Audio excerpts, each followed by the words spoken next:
Hello, welcome to the Wargamer. I'm your host, Rob, and let me tell you, we're about to talk about Age of Sigmar 4, and this is an incredibly exciting article. They have made a bunch of sweeping changes to the combat system and how you're going to do combat, which is really fun, and some of them are going to really help streamline those games, which seems to be a key feature of what they're trying to do in all of Age of Sigmar 4, if you go and watch all the other videos that I've already covered. And again, I'm doing this in front of a live Twitch chat, and the Twitch chat have had a lot of thoughts about everything we've talked about in this video, or everything we're about to talk about in this video. So please do leave as many comments as you can below. I want to know what you think of everything that we're about to cover. Okay, and this is very interesting. There's some pretty major changes. I've even done some drawings to help everyone out. Let's get straight into it. So the fires of combat rage higher than ever in hashtag new Age of Sigmar. So we're going to skip the first bit of bump if we can, and we're going to go straight into the combat in Age of Sigmar. Combat in Age of Sigmar. Players familiar with the current edition will find the new process very similar. Units still charge into combat and fight, but these now also work as abilities with clearly defined declaration and effect steps. So just to kind of hit a bit of quick background, if you don't mind me going through this, the game is broken up into phases, and then you charge. After shooting, you charge, and then you do the fight phase. That's how it currently works. So how you get your models, this is always the most difficult thing to explain to new people or people just picking up the game. I've got my models. How do I make them fight the other models? Well, you've got to do a charge to get them in. Everything kind of has like a super barrier around it, like a 3-inch bubble that you can't get inside of. It's called its combat range, unless you're going to charge. Charging is almost always the only way you can get into kind of butt-to-butt range to start doing some fighting. So we're going to do some charging. Okay, how do we do that? Pick a friendly unit that is not in combat and has not used a run or retreat ability. And we've seen on previous articles and in previous videos, some abilities in the keyword section have had run or retreat, which is fun. This turn to use this ability. Then make a charge roll of 2d6. Now, already, this is a change from Age of Sigmar 3. So Age of Sigmar 3 fans, this will help you out. You have to be within 12 inches to declare a charge at the moment in Age of Sigmar. Some abilities allow you to do it from 18 inches in Age of Sigmar 3.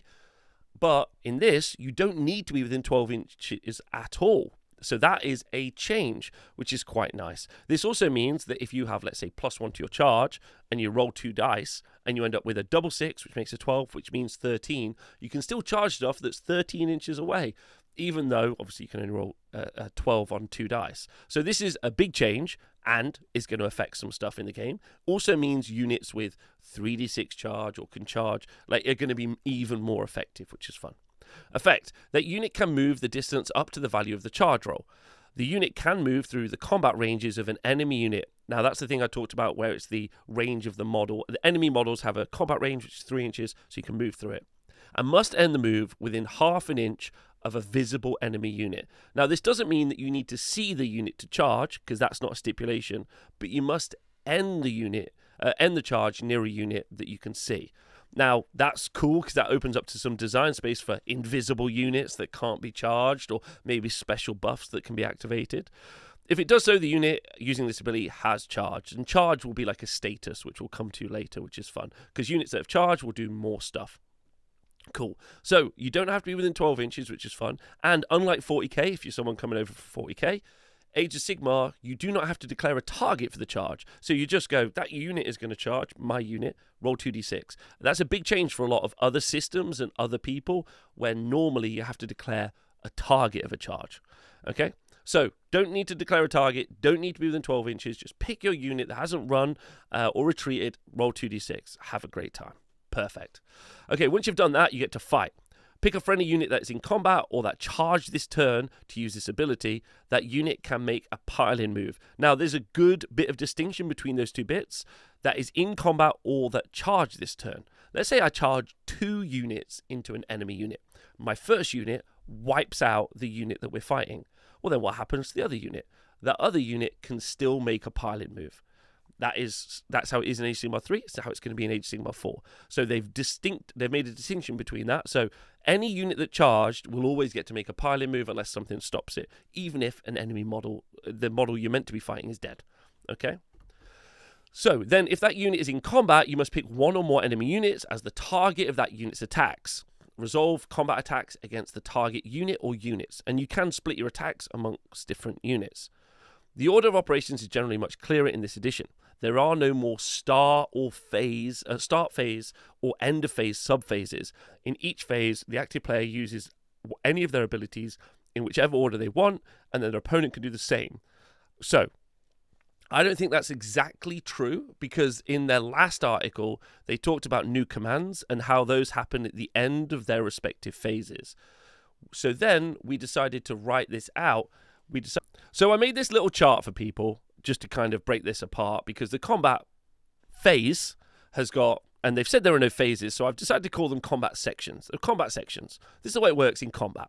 The active player, so the person whose turn it is, will do all of their abilities on their war scrolls. Then the non-active player, so the person whose turn it isn't, will do all their abilities on their war scrolls. Then whoever is the active player, whoever's turn it is, starts the first combat. And then the non-active player chooses the next one, and then you alternate between people. That alternation is actually already broken down in that strike first stuff actually happens first. So strike first abilities will happen before the active player chooses who goes. And then you'll do the you go, I go during the normal fight abilities in step 5. Then you'll do strike last abilities in step 6, and then you'll do end of combat phase abilities in 7. So while they say there's no beginning and end, a combat section is still broken up into several different sections. And I will, in the future, try to produce these as easy to read formats for people to help you with your games as we go through. Anyway, they've given some examples like Shield Bash and the Blood Sisters Crystal Touch. Shield Bash, which is for an Ard boy, you declare this during the combat phase, and you pick an enemy unit in combat with this unit that has charged this turn to be the target. You make a Shield Bash roll of a d6 for each mod of this unit. For each 6+, you inflict 1 mortal damage on the target. So that is really interesting. So the enemy unit has to have charged. So what will happen is they'll do their abilities, let's say impact hits, and then you'll do your abilities, but you'll do all of your abilities first. So if you have impact hits, and then, on a charge you gain a ward save as an example, all those things will happen. Then your opponent, the non-active player, will get to do a shield bash. It's quite interesting. It does open up a really fun series of design space between when they want an ability to happen, which I think is fun. Then you've got Crystal Touch, which is on the Blood Sisters.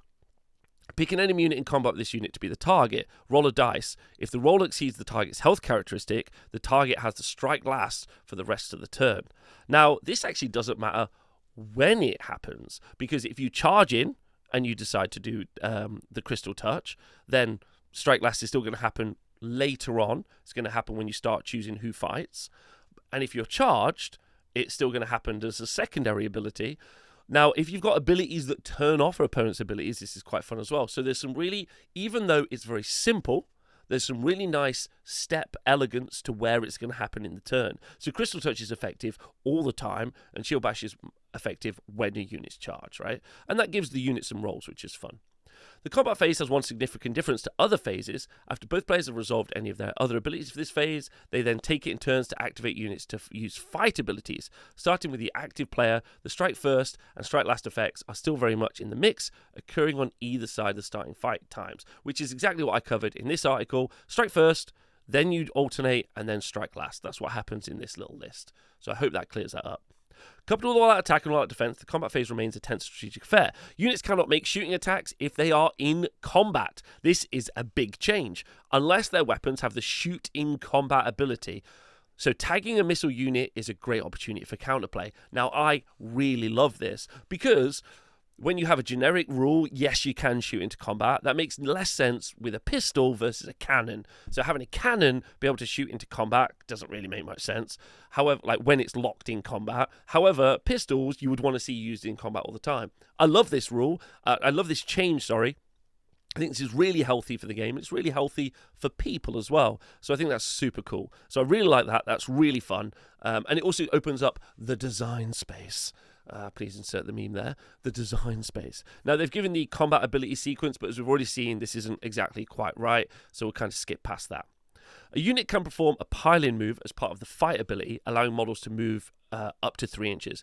Every model in that unit must end the move no further from the target unit than it was before piling in, and must still be in combat with every unit it started the move engaged in combat with. Okay, now, it goes on to describe it here, so I'm going to reread it out again. Okay, some abilities, such as a fight abilities, allow a unit to make a short move called a pile-in move to get into a better position for combat. If your unit is in combat, pick an enemy unit your unit is in combat with to be the target of the pile-in move. So that's one unit. Each model in your unit can move up to 3 inches. That move can pass through the combat ranges of enemy units, but each model must end that move no further from the target unit. At the end of the move, your unit must still be in combat with all units that it was in combat with at the start of the move. I know you're going to be like, you're saying a lot of things now. I'm about to show you a picture to help. In your unit, if your unit is not in combat, each one of your unit can move 3 inches in any direction. That move can pass through and end within the combat ranges of enemy units. This is amazing, and the reason that this is super good is because previously, in my example where I had 2 units charge into an enemy unit, the first unit wiped out the enemy unit. Then the second unit, if it wanted to make a pile-in move, always had to pile in towards the closest enemy model. You don't have to do that anymore. Now you can just make a 3-inch move in any direction you want, which is cool, and it gives you some strategic play on where you might want to put that unit, which is really fun. So I like that. I think that's a great change. All right, let's go back to the pile-in move and try to explain this to everyone. Super simple. In the middle, I have our unit that we're trying to pile in. There we go. On the left-hand side, I have an enemy unit, and on the right-hand side, I've got an enemy unit.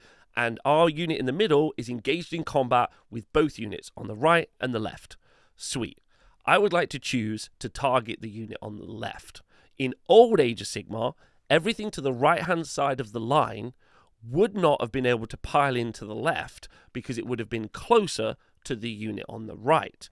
This meant units could effectively be tagged on either end and really wouldn't get to make as many attacks and would feel a little bit pinned in effectively. This is now changed. What happens now is our unit in the middle, can all move towards the left as long as the last model in our unit, the cow that I've helped, can move to the left-hand side, but it can't go outside the combat range or 3 inches of the unit on the right. So that's the change that's happened, and I think that's a great change. Super helpful, really effective. It's less complicated, although it's still not simple because it isn't simple. Because wargaming isn't simple, Warhammer is hard, but it's still, I guess, less. I don't know if it's even simpler, but there we go. There's a change, and so that's what that means. And I apologize that the wording is a lot, but the cow picture I think is very helpful. Please leave comments for the cow picture. Anyway, we've got fight.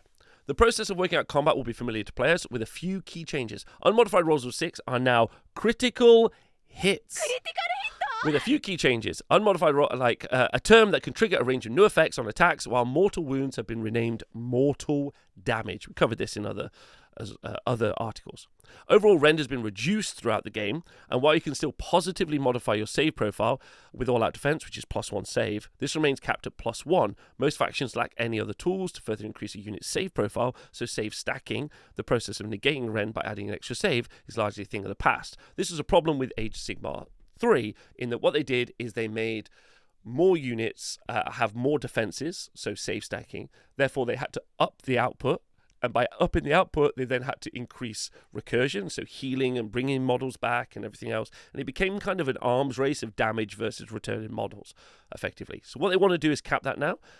I'm going to just put a question mark on that. Hopefully that's great. Reduced rend around the board is good. But some of the units we've already seen, or we're going to see in this article, have rend 1 with the ability to go to rend 2. And the other units that we've seen have a 3-up save with the ability to go to a 2-up save. But definitely being able to add +3 to save to a unit, being capped at +1 is a massive positive, which I'm really here for. So I think that's wonderful. So love that. Okay. There's a slight change to the way damage is allocated. Instead of allocating damage points to a model in a unit, damage points are now allocated to the unit as a whole. When the total of the damage points allocated to a unit equals the health characteristic of that unit, the commanding player removes a model from that unit, but they must stay in coherency. Now, doesn't sound like it's a big change, but this is actually a really big change. What would previously happen is if you did some damage to my unit, I've got another picture here of 3 cows. Previously, you would do 3 damage to my unit, and I would assign 3 damage to the cow in the middle. What would happen is the next time I took damage, I would have to put the damage on the cow in the middle, and then that guy would die, and then my unit would be out of coherency. And this is sad. So they've removed that. Now I just put the 3 damage to the side, and I don't have to put tokens all over the board, which is cool. It means I hopefully won't lose track of how many wounds each model has, which I think a lot of people have problems with. Some people use dice and tokens and other stuff. So I think that's a great change. Yeah, and you can have your little war scroll cards, on the side of the table, or note it down in your book or whatever it is. So I think that's good. And then you can decide to remove one of the models. So now I would put, when I get up to 5, because my cows have 5 wounds, I then just wipe out old Bertie here. So that's a great change. It doesn't read like a great change, but it's actually a great change, and we love that. So love that. That's fantastic and really good. This greatly speeds up how damage is totted up. Stops you from losing track of which model was injured or absently minded. Allocate the first damage point of your unit to the champion, etc., etc. So everything I explained. Okay, unit roles. With combat range gone, you might have some questions about how a warrior with a hammer is set apart from one with a spear. This has been handled by further differentiating the role of each unit on the battlefield. Weapon and war scroll abilities now provide units with specific roles. Take the bristling spear wall of Eternals, and we'll talk about this now. The one thing this kind of says it's going to do that doesn't answer the question is, and we've talked about this already, Liberators can have 2 hammers, and they can have a hammer and a shield. They probably are just going to have 1 war scroll for Liberators. What they're actually saying is, if I have a unit that's got spears, how is that different to a unit with hammers in regards to, do spears and hammers have different special abilities? Not, how do I have different attacks in a unit, if that makes sense. Some people, a unit with a shield and a hammer should technically be more defensive than a unit with 2 hammers. But if, like with Liberators, as we've seen, you can just build them that way. So there we go. Model readability. Thank you to someone in the chat. So is there more model readability? Probably not. But that's fine in Age of Sigmar anyway, because I really don't know what the horns of a beetle are meant to do damage-wise. Like, there are loads of weapons in Age of Sigmar that I'm like, cool, that could do a demon sword. I don't know what range a demon sword is. Anyway, so we look at Vindicators now. And Vindicators have got a really interesting thing. They are a 3-up save. They've got 2 health. They've got some keywords down here. You can see that they are infantry. They've got a champion and a standard bearer. And that standard bearer is 1 of every 5 models in the unit. And it's lovely that that's on the war scroll. And you can see they're also from the warrior chamber. Because they're infantry, that's going to be really important in a moment. We'll come back to that. But what they have, they've got a storm spear. So each model is going to have a storm spear with 2 attacks, 3s and 3s, rend 1. Damage 1. However, they have anti-charge rend 1. What that means is they get an additional rend when they are charged. So they're going to go up to rend 2. I'm not really sure I'm certain about rend being lower in this game.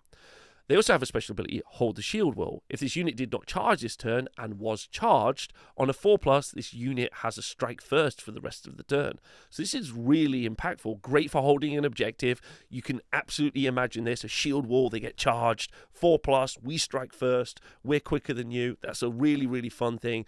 It isn't consistent, so sometimes it'll happen, sometimes it won't, which is a good narrative bent to it as well. We love that. I think that's cool. But that mean that this unit alone with a 3-up armor save can be strike first and rend 2. It's pretty good. That's pretty good. So I'm not really certain I'm sure about the lower rend at the moment. To follow up with that, we obviously they've shown off the Kroxigor War Scroll, and Kroxigor's got 6 health each with a 4-up save, which is amazing. But they're only control 2, yeah, and the Vindicators are only control 1. You get 5 Vindicators, which will be 5 control, and you get 3 Kroxigor in a unit, which will be 6 control. So, the control difference between the two is very close for holding objectives. Anyway, looking at the Kroxigor, you can see that they've got 4. They're a unit of 3, and they've got 4 attacks with their straight bite maul. However, 1 in every 3 can have the Moonstone Hammer, which has got 4 attacks. It's got +1 damage, and it's also got the ability to hit on a 3 versus hitting on a 4. Okay, these have both got rend 1. And can situationally go up to rend 2 if they're fighting infantry. So rend 2 again. And they've also got the special rule Brutal Blows, which is add 1 to the damage characteristic if they're fighting a unit with 10 or more models, which is pretty good. So a lot of damage, but particularly good against infantry. So the game, it feels like, or at least units in the game, Kroxigor are just better into infantry, which is fun when you're starting to deploy them. You're like, okay, my Kroxigor definitely want to go fight that big unit, and they're less interested about fighting, a monster or Archeon. And I like that because I think we might see anti-monster and some other stuff. There'll be some fun kind of counterplay around these different, abilities. Last change is coherency. All that moving, charging, piling, and generally jostling around is also tied into coherency, which represents how units move and fight closer together. Coherency range of units is now half an inch, and models must remain within range of at least one other model in their unit. Okay. Half an inch range is a big change from 1 inch. They definitely didn't like conga lines, so you are now all getting movement trays, more than likely, because that's just going to be a much easier way to move these models around. It's going to be much harder for the units to accidentally break coherency. It also means the footprint of units are going to be much smaller as well, so it's going to be harder to screen, although cavalry units have always been very good for that. But that's a very impactful change, which we'll cover more in the future. Models in units or 7 or more fighters must remain within coherency of at least 2 of their comrades, while certain units, especially those composed of large models like Stormdrake Guard, have a larger coherency range noted on their war scroll. Coherency is measured horizontally, which means the height differences don't matter. Okay. The coherency change is going to be very interesting and definitely something we should break down more in the future, but it means tighter units closer together. And seeing as when you have a model that's slain, you can't remove a model from coherency, it means you're going to get these kind of ever-shrinking blocks.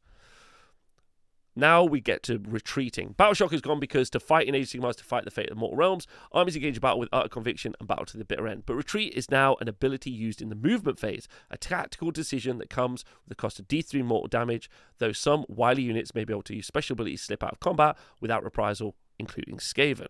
So retreat. You pick a friendly unit that's in combat, inflict D3 mortal damage on that unit. That unit can move at distance up to its move characteristic. The unit cannot move through the combat ranges. The unit can move through the combat ranges of enemy units, but cannot end the move within an enemy unit's combat range. So effectively, you've got to pull out and you take D3 damage. This is super, super interesting, in my opinion, because this now is going to give you a real kind of choice about whether or not you're going to retreat units or not. D3 damage might be a big deal to heavy infantry, very elite units, but isn't a big deal to a big block of goblins. So you get some really interesting choices here on whether or not you want to take that D3 mortal damage. And choice makes this really fun. Overall, there's some really positive changes in here in this article, in my personal opinion, especially shooting into combat being chosen between different weapon profiles now. I think that's really fun. Also, shooting in combat, I think is a good change. How they've done piling in, I think is a good change as well. Coherency is fine. I think that's interesting. I think movement trays stocks are meant to go up. I think it's really good, and I think they clearly are designing a game that's much more effective and much more engaging for people who are new to Age of Sigmar, which I think is very cool as well, because more people playing Age of Sigmar is a positive thing, and we love that. So, let me know what you think. I hope you've enjoyed the breakdown. Thank you to everyone for helping me produce my little pictures. I'd like some positive comments about the pictures if you don't mind. And I want to thank everyone again for watching my videos and leaving comments. And if you just would like to support the show, you can join us on Patreon, where we have a really active Discord talking about all the Age of Sigmar 4 stuff. We'll be covering it all in the future. I hope you enjoy it. Thanks very much. See you soon.